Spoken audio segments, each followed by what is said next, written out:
Our next guest speaker, Deb Johnston, has lived in Far North Queensland for 20 years. She's the proud mum of 2 adult sons, Tom and Matt. And Deb is so much more as well. She's an accredited mindset coach.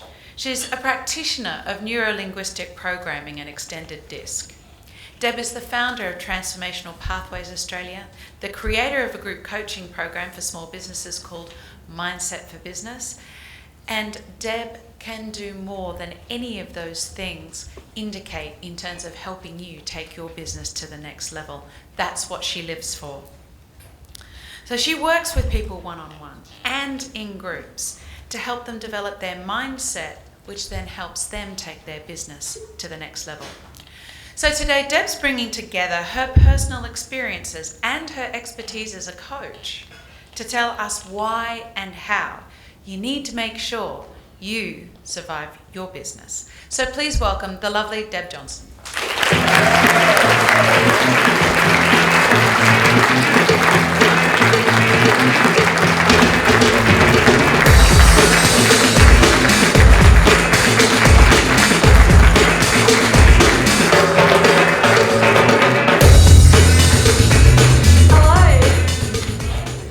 Welcome. Thanks, Andrea. Hopefully you heard some amazing tips today, some fantastic information. I'm going to be talking about you now, you personally, and how you can survive your business. I'm going to be sharing a little story about me first. Last year, I burned out. I was diagnosed with adrenal and chronic fatigue. You might be wondering what that is. I know I did. It's what Dr. James Wilson calls the 21st century stress syndrome. All I knew was that I felt more tired than I could believe possible. I couldn't sleep. I was overwhelmed and I was wired. I was like a V8 supercar, desperately needing a tyre change and unable to find the brake. At first, I started to feel sorry for myself. I couldn't understand how I could recover when I had so much to do in my business. I told my family and friends about it. I focused on the symptoms and how tired I felt. And before I knew it, I felt even more tired and even more overwhelmed. It wasn't long before I realised I was in victim mode and what I was creating for myself by focusing so much on the problem. And I said to myself, come on, Deb, pull yourself out of this. You're a mindset coach. You know how to deal with this stuff. Use your own stuff on yourself. So I started to change the way I was looking at the situation. I started to educate myself. I saw the learning, what it was showing me. And I got real with myself. Although I've always had a healthy lifestyle and been really healthy, I eat healthy food, I've always exercised regularly. There were a couple of essential elements that I was missing. I meditate, but I wasn't fully committing to it. And I wasn't giving myself any time out, time with friends, having fun times. I was burning the candle at both ends, working often until really late into the night, and then starting again early the next morning. And even though I always ate healthy food, I rarely stopped for a break to eat it, and I would often eat in front of my computer while I was working, or even sometimes driving in between appointments. Who does that? Yeah? Yeah. I realised that I had a belief that I didn't have enough time. It was quite evident in my language. I also realised that I subconsciously believed that if I were to let go and slow down and stop working and thinking about my business continuously, then somehow that everything that I'd accomplished up to this point would somehow diminish. I've been putting a lot of pressure on myself and I've been stressed for a while without really realising it. Stress-related illnesses are on the increase in Australia. The Australian Psychological Society reported in their 2014 Health and Wellbeing Survey that just over 7 out of 10 people reported current stress levels having some impact on their physical health, with just under 1 in 5 people reporting current stress levels having a strong impact on their physical health. Stress all begins in the mind. It's not caused by a situation or an event. It's caused by the way we're thinking about that situation or event. And it then triggers an emotional response. And that response all begins with a part of our brain called the amygdala. Anyone know what the amygdala is? Yeah, a few people. The amygdala is responsible for the fight, flight, or freeze response. And it was really handy years ago when we all lived in caves like Tyson's friend John in his presentation a little earlier. And we were all defending ourselves from saber-toothed tigers. It helped us survive. It triggers a complex chain of physical and biochemical reactions. In our body, it goes into full alert. It's that part of our brain that's responsible for us performing Herculean acts in time of emergency. I remember years ago when I was a kid, my dad was really great at fixing cars, and our garage was the place to be on a Sunday morning if you wanted your car fixed. One Sunday morning, my uncle rocked up in his big, heavy old Cortina. And cars were really heavy in those days. And Dad at the time had a neck injury. He had his neck in a brace. So Uncle Brian, he drove his car up the ramps himself and slid underneath the car to see if he could locate the problem. Well, he'd forgotten to put the handbrake on properly, and he hadn't chocked the back wheels. So his big, heavy car started to roll down off the ramps. Dad, even with a neck injury, quick as lightning, lifted the whole car up so my uncle could get out. It's the amygdala that's responsible for that kind of act.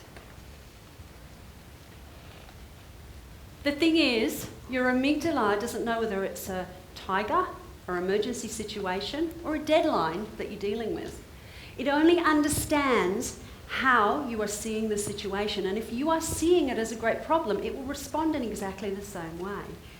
And over time, if you keep responding in situations that way, your body gets stuck in what we call a resistance phase. And this causes, your mind causes you to disconnect from your inner self, which can actually cause a resistance to what you want to achieve in your business. And can eventually lead to your body breaking down in the form of illnesses such as cardiovascular disease, cancer, diabetes, just to name a few. So it's important to change the way we look at things. Would you agree? Yeah. Because when we choose to see things from a positive perspective, it keeps our emotions uplifted, we stay connected to our inner self, our body can stay healthy and vital, and we give ourselves maximum opportunity to achieve what we want in our business. So it's pretty important. Small business is a bit like a roller coaster ride, yeah? Nothing's really certain. It goes up and down. Who's relating to this? Yeah? The thing is, as small business owners, we want certainty, don't we? We want to know that the cash flow is going to come in. We want to know that our products are going to sell. We want to know that we're going to have enough hours in the day to do everything that we want to do, including meeting those deadlines. And if things get a little too uncertain, we do tend to see it as a problem, and we stress out.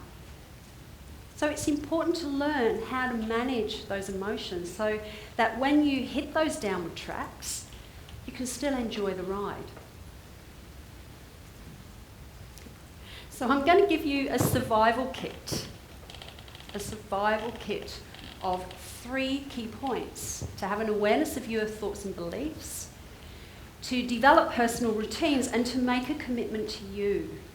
And when you use this survival kit, it'll help you create that feeling of certainty so that you can survive your business. So let's have a look at having an awareness of your thoughts and beliefs. My PowerPoint's not working, by the way. I didn't really create it like this. Learn to reframe situations. Learn to reframe situations. And what I mean by that is learn to flip it around and see it from a different perspective. Dr. Wilson loves to call it turning lemons into lemonade. When you focus on a problem, it blocks creative thinking, making it quite hard for you to see the solution. So when you turn it around and see it from another perspective, it helps you to find the solution. So ask yourself, when you're faced with a situation that seems a little bit difficult, a little bit challenging, ask yourself, what can I learn from this? What can I change? Yeah? Look for the solution and look for the gift. And when you do that, you'll notice that you'll feel a sense of empowerment instead of feeling stressed and frustrated and a little bit helpless.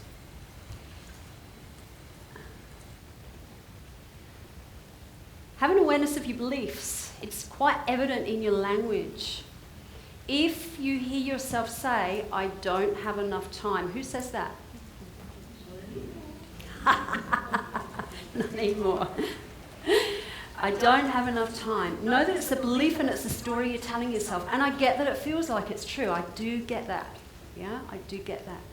The thing is, the story you tell yourself will either increase your stress levels or it'll help you feel calm. And you'll also experience your day more in that way. So choose a story that reflects how you want to experience your day. Tell yourself, I have plenty of time. Even if it doesn't feel like it's true yet, and it probably won't for a while. What you'll notice is that you'll start to feel more of a sense of calm. And your day will begin to flow more because of that. Develop personal routines. Just as systems help a business run really effectively and really efficiently, so do developing your own personal routines help you maintain a positive mindset, maintain your energy levels, and work more productively. So if you want to maintain a positive mindset or develop a positive mindset, then develop an attitude of gratitude. Appreciation is the closest state to love. Closest. And it's really, really quite difficult, probably impossible to feel stress and anxiety when you feel deep love and appreciation. Now, if you think this is all a bit fluffy, then let's take a look at Richard Branson. Yeah, Richard Branson? Everyone know Richard Branson? Yeah? Last year he shared with Business Insider that one of the things he attributes his success to are his early morning personal routines. And one of the things he does is write a list of things that he's grateful for.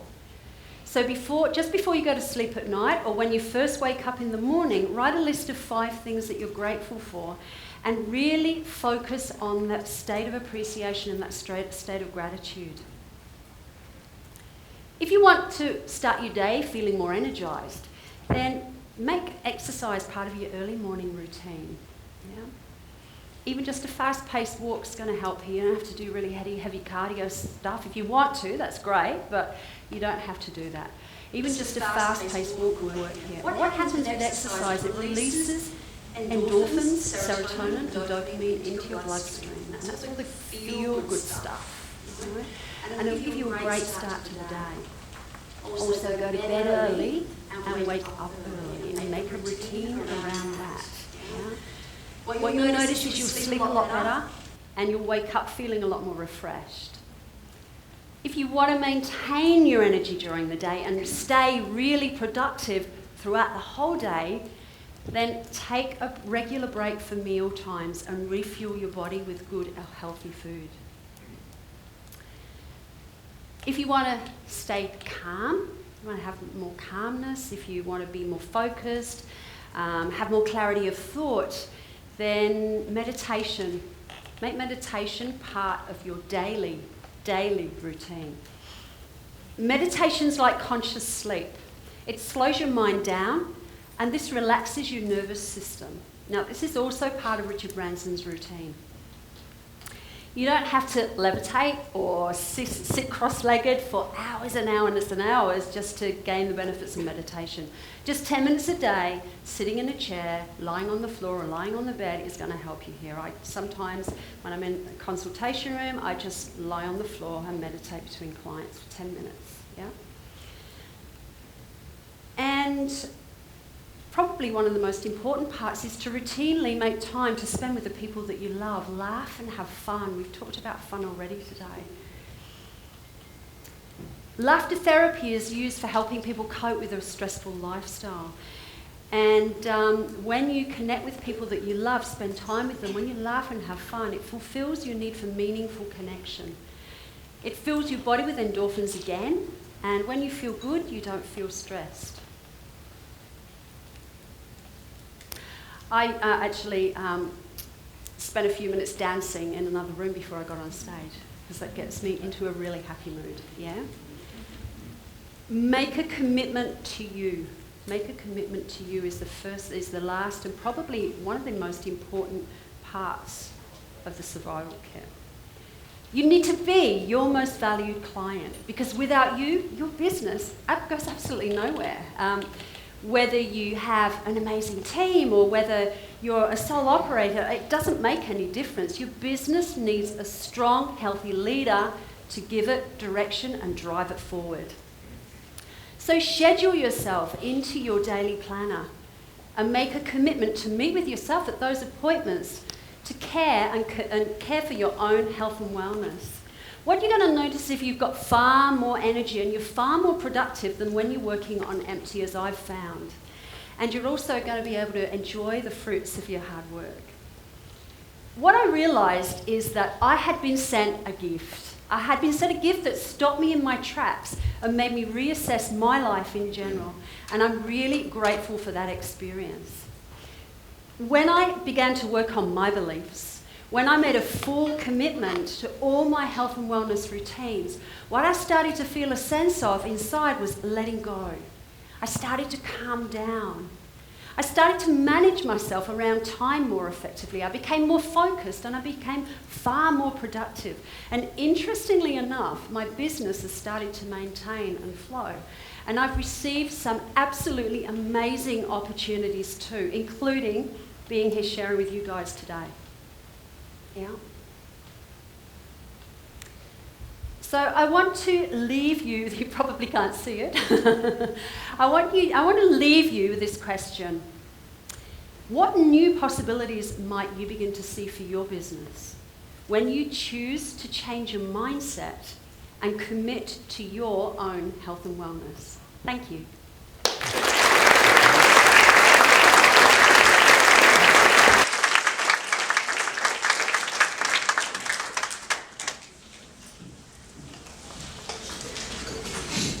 I actually found that quite challenging, Deb. Making myself my own best, most valued client. I like the sound of it.